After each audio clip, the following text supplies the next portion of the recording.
90.3 WHPC now presents Law You Should Know. The law affects every aspect of our lives, our home, our jobs, and our recreational activities. Now, learn about the law and how to protect yourself against the loss of your liberty or property, and learn how to stand up for your rights and seek compensation when you have been wronged. Your host for Law You Should Know is attorney Kenneth J. Landau, a past dean of the Nassau Academy of Law, and frequently lectures to lawyers on ethics and avoiding problems with clients, and to the public on how to choose and use lawyers. This is Law You Should Know on the voice of Nassau Community College, 90.3 WHPC. Hi, this is Ken Landau, and welcome to Law You Should Know.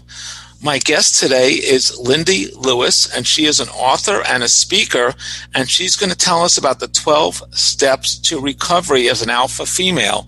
And that applies to any alpha people out there and hard-driving people, workers, lawyers, etc., what they can do to leave themselves in a better place, and for those of us on the other side, how to deal with an alpha person.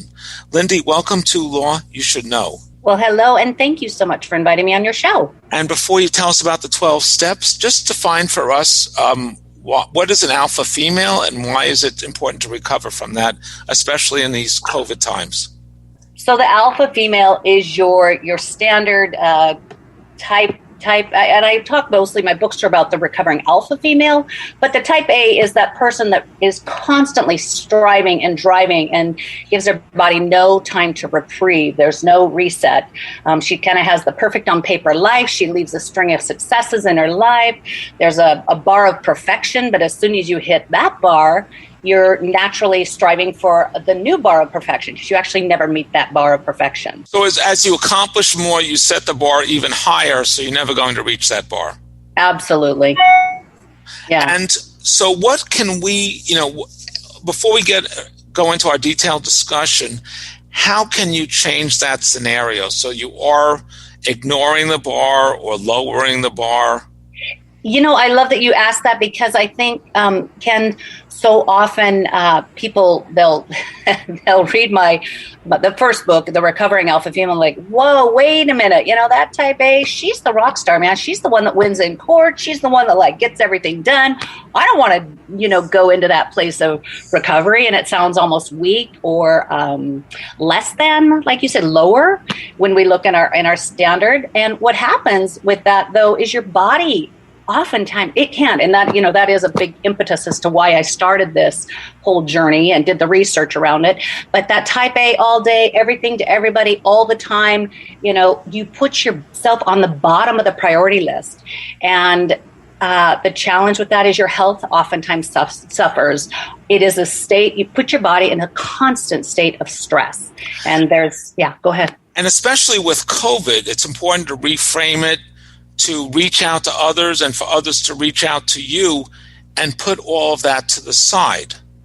Well, I think, COVID's given us an opportunity. I mean, everybody, this type A personality who has been sort of identified and defined by the paychecks, the accolades, the accomplishments, the achievements, all of that rock star external status that they got, and I use the rock star sort of in natural, just as this, because it is that type A achiever. But the problem is we just can't seem to, get that drive out of us. Well, you never will. I mean, type A all day, all the time. It's your personality. And this is the thing I think I was trying to make that point and I skipped my mind. But honestly, the type A it's a beautiful, beautiful personality type. It's just overdone. And COVID put us in this state that everybody had to go internal. Even, the people listening to your show, they're all at home now and they're used to being outside and getting this external, either social hour or the wins at the firm or whatever it is. And we're in this constant state of competition. But again, I feel like I'm a bit of a promoter for the body, because the body, I mean, we are designed to amp up and, run for the bear or, run from the wolf or something. But we have to take care of the body because we may need it to fight COVID, to prevent COVID. And it's not going to help us if we don't take time to relax or protect ourselves or slow down a little bit. And yeah, and you're 100% right. I mean, I would say that, the fact, so again, I'll just give you a quick bit on my story, Ken. So I was that overachiever, constantly going, driving, pushing through, anything, mother of three, and, all about quality versus quantity and just go, go, go. And then, my relationship blew up. And then I was left holding the bag, raising 3 babies by myself. And then then I got an autoimmune. So I went into I got multiple sclerosis. And so I've been living with multiple sclerosis for about 15 years. And the thing is I never realized how valuable it was to give your body that reset, to give it that, you use the word relaxation, but it's truly, it is a place of relaxation. But when you're starting the recovering journey, it might just be as simple as, weaving in a cup of tea instead of a cup of coffee or a hot bath. But eventually you'll really drop in after you started practicing this tilt and allowing yourself just a little bit of grace and a little bit of slowing, trying to go from celebrating the progress, not just perfection. Then your body, it starts to thrive. I mean, that's what's healed the disease. And someone like yourself, do you appreciate it when in the middle of a course of business dealing, or that someone takes a time out or reaches out to you to ask how you're doing? And should everyone out there, try to do that gesture and welcome it in return, as we're all coping with COVID and reacting to it in different ways? Again, a great question. Honestly, I think we can do that, and that is a nicety, so to speak, and it's kind, and it's a start. But the place I'm really going to encourage your audience to go is to start really being your own best friend, to being good to yourself, putting your health and your happiness on your priority list. And as you do that, you're good to yourself, you're naturally good to others. And that way, when I reach out and say, hey, Ken, how are you today? It's a lot more genuine. It's got no agenda, no judgment. It's really present with you. So it's about putting on your mask before you worry about the mask of the person next to you. Airline 101, you betcha. So just tell us about some of those steps. And I know one of them starts with desk health. Well, that is something that is, the thing that I did as a type A, I went to my first yoga class. I'm like, sorry, I've got things to do. Bye-bye, I gotta go. And because I did not see any value, I didn't break a sweat. Then we lay around taking a nap at the end of the practice. I'm like, this is not working for me. And the funny thing is that launched this entire journey. I've become, a yoga medicine teacher. I actually teach yoga as medicine in the body. And so one of the things I was thinking, with all of your audience sitting at home, or maybe they're in a car, I don't know, there's so many little things little tools. You have to really, as a recovering alpha, if that's the journey you choose to step into, or at least just dabble with, you can surround yourself with so many tools. So, maybe you can have extra water at your desk, or you can weave in a cup of coffee, a cup of tea, an herbal tea. So your body is getting a little bit of a break, because even that constant caffeine is bringing, elevating you and putting you just in a tightened, more stressful state physically. Is it important to take a break, let's say every hour after every meeting, to get some nature if you can, to listen to some version, to talk to someone? That's certainly optimal if you can. I think what happens, again, when you're in alpha drive, as I call it, you don't allow yourself that time, because there is so much to get done. And honestly, you're operating from a place of fear. I think even with just even what's going on with COVID, everybody is operating from this place of fear rather than this place of grounded and saying, hey, you know what, I'm going to give my body a second to just get up and move, or I'm going to roll my shoulders at the desk. So even if you take a time out because of COVID, and everyone's affected by it in some ways, even if you just talk to your neighbor or the person in the hallway or on the street, or on the line, socially distant at the coffee shop, how are you affected by this, or how are you managing with it? Okay, I think that is a beautiful thing, to stay connected to people. But I guess I would even, again, bring it back. I would take a minute and, alphas don't allow, when you're an alpha drive, you do not allow yourself to do nothing. You constantly have to be doing something.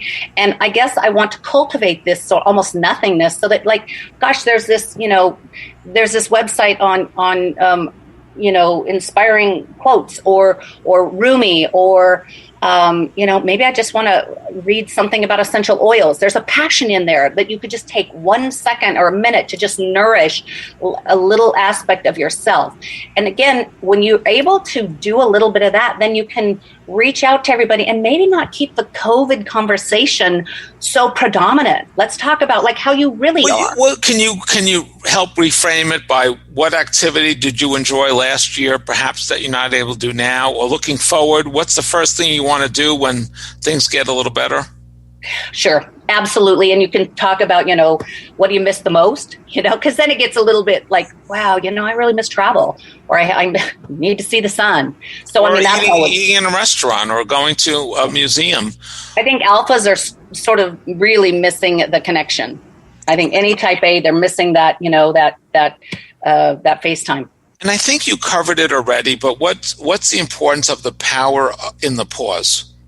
So the power of the pause is, again, it's this moment you allow yourself to just to try to empty your mind, to try to just allow yourself this grace to do nothing and try to shift. It's a practice too. I mean, you have to practice these. Like I've been practicing this work and researching this brain for 7 years. So it takes a while. And I guess that's why I want to help that type A personality, because I want to encourage that it truly is so powerful to just give yourself a moment. It helps that body drop into the parasympathetic state of the body, which is the rest digest function.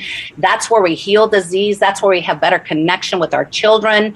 That's where we're able to enjoy the touch of our partner, that type of thing. Is there something else that you want to mention about the alpha-holic and the alpha epidemic? Well, I think we have an epidemic.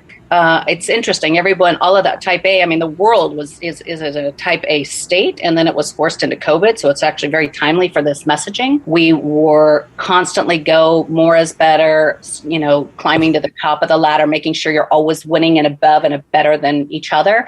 And then everybody was humbled. I call these my humbling blocks. I was humbled earlier, 7 years ago, or 15 years ago when the disease hit and the divorce. But I think these humbling blocks are an opportunity to come out. And I think as people start to re-engage in life, if we can come out with maybe a little more self-acceptance, allowing ourselves some small things, in one of the books I write about, choose the checklist rather than, weave things in there that will help you find aspects of self-nurture or help you connect to your passion. And you mentioned humbling. What was the other word in there? Oh, I call them my humbling blocks. So all of these humbling blocks? Humbling blocks, yes. Okay. And why is it important for everyone to think about and put out there their humbling blocks? Is it it's about putting their weaknesses out there or things they're concerned about? That's such a good question. I love it. Well, it is an aspect of vulnerability that again allows for a deeper connection. So again, when you check in with a neighbor or you see somebody down the street that truly you've lived next door to for however many years and you've never talked to them, it just gives you a little bit more of an authentic connection. And I think it's not just that sort of frosting on the top. It actually brings a little bit of depth to the conversation. And you can inquire about them first. You don't have to open yourself out. You can just say, how are you doing? What are you most concerned about right now? And again, I go back to kind of what do you miss? Because and the concern is good, but I think, concern is, or miss, that may be less, less personal. Well, the concern, I think, just keeps us in, the state of the election fallout. It keeps us in COVID conversation. I'd like to get to it can be how you're doing, and then you can see how to, follow that up. The first thing is to open up the door so they can talk to you, and maybe you'll want to reciprocate in some way. Yeah. And start that conversation and a little bit of support. And it offers just an authentic connection. And it's very important for the alpha female to do that. Boy, it is so healthy, and she will do more of that as she weaves in these little moments for herself. As she starts weaving in and choosing her checklist and adding a few things, maybe a tiny bit of desk health, rolling the shoulders, dropping the chin. Again, when you do this, you make healthier choices. I mean, you take a minute to maybe make yourself a salad instead of just grabbing a sandwich. I mean, or you might sit down and play cards with your kids for a minute. I mean, there's ways to just drop you more into this deep connection versus just this sort of, hi, how you doing? I got to go, because you're on the top half of the tank in Alpha Drive. And especially because of COVID, we need a little more of that personal connection. We do. And with that connection, and I know this is a bit more of a business format, but I mean, it comes compassion. It comes a sense of understanding for each other. And, everybody is going through this differently, but we can't judge it. We can't we haven't walked in their shoes, And even if you lower your drive, you push, you let up from the gas a little bit, the drive to succeed and do, you can still thrive, and you can thrive even more by letting up on that a little bit. Well, you will thrive. And I think that's sort of a counterintuitive thing for the alpha. And in fact, I remember there was this, when I started the journey, I was coming down the stairs and I was, raising 3 kids, coaching soccer, making sure we had, the full dinner. And then we were going to these different parties on the weekend, that sort of a thing. And, my partner came and he said, it's okay to do nothing. And I kind of looked at him and I'm like, yeah, no. It's not. I have got so much to do. You got, whatever. Go get some stuff done. I got to get going. And again, the problem with that, like it started this whole kind of thing in my brain. I started exploring like, wow, what does nothing look like? And then the other thing, oh gosh, as alphas we tend to berate ourselves. We are ruthless with ourselves.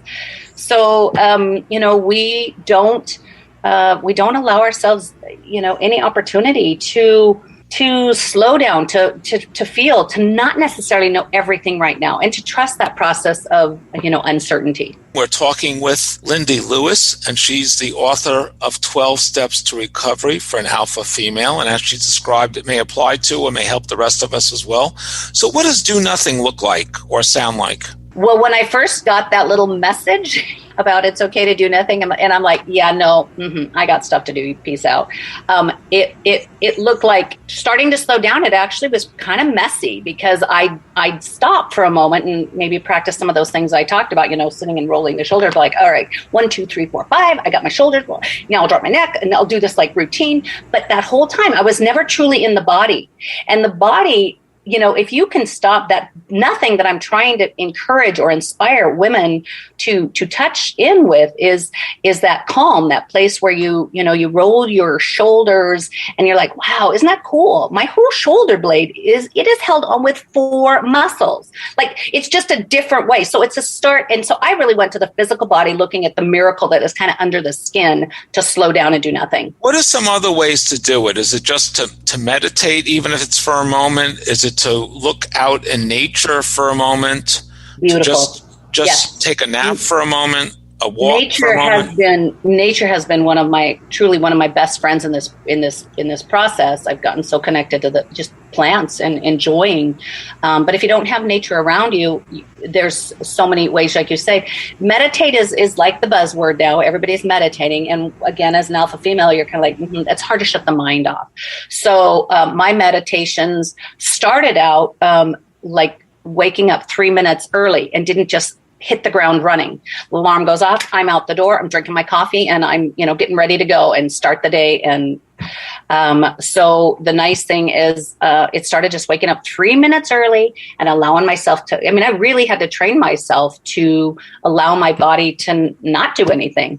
Or if you're also trying to not do anything or just relax, it might be just letting yourself sleep a little longer.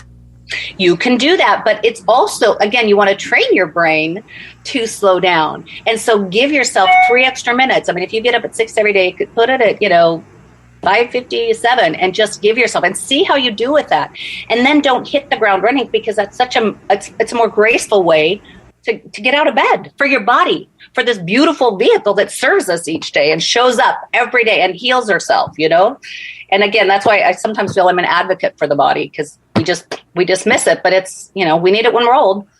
And again, you mentioned it also, but if you're on the other end of this, you're you're companions with, you're married to, have relatives or friends who are that alpha person, how can you engage with them or slow them down or help them explore this other world? Ken, that's kind of the challenge of my mission in the world, actually, is because they don't have time for this information. So I guess what I have worked toward is really just, it's about inspiration, not information. You do you put your oxygen mask on, people will be like, what is going on for her? I got to plug into that. What's happening? Something's shifting. There is a grounded state of grace that I want in my world. I want contentment. I want to live a very, I want to have a peaceful heart for a minute. I want a relationship with my kids. I don't want my kids to be on, drugs or overachieving. I mean, we're raising, that's the epidemic. I mean, these kids we're turning out, the college, it's not this college, it's that college. If it's not a 4.0, it's a 4.2 now. And there's no grace for these kids to unfold. Like, we're constantly putting them How can you translate that into colleagues or friends or acquaintances, adults out there, to take a step back or to reflect on other things? Yeah, you're going to inspire them. You're going to inspire them by just doing it for yourself, because you naturally will just become this. You will naturally, the verb doing it's a verb, and so is being. So as you become this just individual of grace and grounding, and you offer that to others, they're going to want to spend more time with you, and they're going to be curious enough. And then the fun thing is, then you can share what you've done and how maybe that has helped you, or what tools have helped you, get through your type A day. Because we're always going to be type A. It's a beautiful character quality. We just got to temper her. For the people who are not type A's, maybe they're type B's, do you have any message to them? Or is there some advantage if they take the best of being a type A without the downside? I think what's great. Or they should just enjoy and relish being the B. Well, B has its stuff too. They got to fire up. We naturally are fiery. We're going. But I think these are little ahas. The books are all ahas that just help you explore the conversations in the head, and you don't make yourself wrong. Type B's and that omega energy, it's known for beating themselves up and berating themselves also. So these are just tips and tools to really befriend yourself and allow this conversation to be more from a place of trust and sort of self-acceptance, and rather than this constant ruthlessness that we tend to do with ourselves. Okay. Tell us again what information is on your website, and also about what your book covers. So there's 3 books. Again, the first one was the 12-step program, The Recovering Alpha Female. And it's this concept of inspiring grace in the mind and body. Because whatever the mind thinks, we tend to bring it about. So the body will follow. So if we think health, then our body will start to get more healthy. And it's baby steps. I talk about the better than plan. Like, just do a little better than you did yesterday. There's the nobility. That's book 1. Book 2, I talk about the alphaholic. Once I thought I started this journey, I'm like, okay, I got it. I'm recovered now. And you're not. Once type A, you're type A all day. That is your personality. Love her fiercely. Protect her. She is magical, but give her a break. So that's sort of that book has 14 ahas. It talks about fluidity, not rigidity. How you can love your labels, or if you're stuck in the muck, which I think right now we've got so many women that are, trying to reinvent. This is a really good time to apply some of these principles so they can come out with a sense of purpose and fill their own tank with what they're doing. And then the last book is The Alchemy. So it's this concept of living in balance with the alpha. Again, sometimes you've got to just soften a bit and loosen the edges of that type A fierce walk. And if you give these books as a gift, is that alpha person out there going to read them? Or it's better if they get them directly? I've had a lot of husbands purchase it for their wife. And they purchase it not because you're an alpha, you need to do this. They purchase it because it's just, they're like, hey, sweetheart, I want you to see what I see in you. You're a rock star. You're a great mom. You are enough just as you are. But that is not an easy conversation for the alpha female. And what other information do you have on your website? One of the things we've been launching, we do a regular newsletter, so we're constantly putting these ahas and offering just a nugget of wisdom. I call them these books are written for the ADHD brain. They're very short, they're quick. The ahas are they're there to get you to think. I've had testimonials saying, this book becomes sort of your own best friend, and it gives you permission to look at some of these conversations in your head. So we've been doing quite a bit more with this, with just the one-on-one coaching, but also the group coaching has been very successful because it's fun to share story. And women by nature are very competitive. I mean, I shouldn't say that.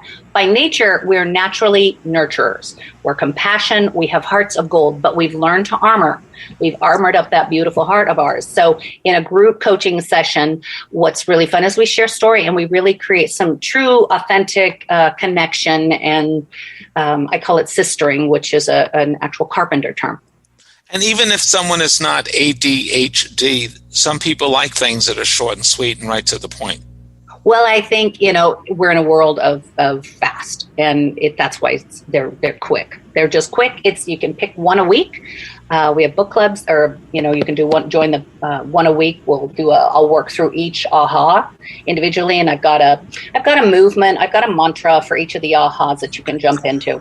Is there anything else you want to mention about the 12 steps to a recovering alpha female? I would really encourage is, because I think the women can, again, repel this because it's a place of, an insecurity. But what I want for her, and I there was a point you have to talk to yourself in third person to be sweet and kind to yourself and loving, and but what I want for this alpha female is to recognize that she is just so valuable where she is, and to listen to those heart whispers that are coming forward at a time. And when you're doing nothing and you're unwinding the mind, you're able to feel that. And I want these alphas on purpose. We have got a world to clean up, right? There's a lot of issues, especially the fallout from COVID. There's a ton of opportunity for reinvention of systems, whether it's school or insurance or whatever. And is unwinding the mind an important first step and an important thing to do during COVID? That's 100%. That's what these books are all about. These are conversations to unwind the mind. Okay. And Lindy, just give us your website one more time. Sure. So lindylewis.com. And that's LEWIS. LINDYLEWIS.com. Best way to connect with me is just to reach out, send me an email and say, this is where I'm at. This is what I might need. I've got, a group. I manage an office, and we are so competitive. How can we drop into a little more collaboration versus this competition? And how do we get out of the comparative narrative? That's a big, big issue right now. And what's a good way to start with that? How to get out of the comparative scenario? Notice. And just say like, oh gosh, I'm totally comparing my life to that person. And I wrote that one all around social media. When I was that single mom and I was trying to do everything and I was like, okay, I'm in recovery. I had such a hard time with social media because one family was taking a trip there. One family was doing better. And in this case, maybe one parent some people are managing the home stay at home order, easier, better. And so I had to pull out of social media just so I could look at this comparative narrative. And I was just doing it too much especially during COVID, it's okay to put a pause on that or to take a time out. Absolutely. Absolutely. Yeah, give yourself a minute. The other thing I'll throw out there, because it's such a great tool, is an essential oil. Sometimes, if you can't get out of your head, just grab something or create a little ritual around an oil. Have it at your desk that you can just smell it and say all right, peppermint, that's going to give me a little bit of it puts you straight in the body. It'll just drop you into the body, which is that present moment, which is I'm really trying to encourage, is the power of this present moment that we can do. Because really tomorrow's promised to no one. Okay, I'd like to thank our guest and author, Lindy Lewis. If you missed any portion of the program or you want to listen to it again, go to the podcast at nccradio.org. And of course, we have many other programs about law you should know at nccradio.org, along with other programs from WHPC. You've been listening to 90.3 WHPC Radio in Garden City, New York. And please join us again next week at the same time for another program on law you should know.